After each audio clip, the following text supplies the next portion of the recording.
كشفت صحيفة موندو ديبورتيفو الإسبانية عن تقديم نادي النصر السعودي عرضا رسميا للتعاقد مع الإسباني سيرجيو بوسكيتس لاعب برشلونة خلال الموسم المقبل.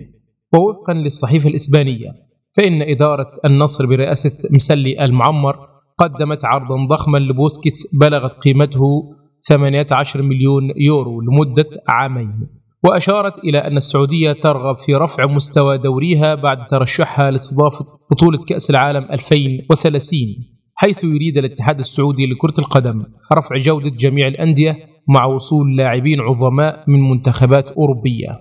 النادي المنافس لنادي النصر على ضم اللاعب الإسباني هو نادي إنتر ميامي الأمريكي، حيث يحاول تقديم عرض مغري له خلال الصيف المقبل. وينتهي عقد بوسكيتس مع برشلونة في نهاية يونيو المقبل، وحتى الآن لم يجدد عقده مع النادي الإسباني رغم رغبة تشافي هرنانديز المدير الفني للفريق في استمراره مع الفريق. اللاعب البالغ من العمر 34 عاما بدأ مسيرته الاحترافية مع نادي برشلونة منذ عام 2007، وتبلغ القيمة السوقية للاعب الإسباني حاليا حوالي 5 ملايين يورو وفقا لموقع ترانسفير ماركت.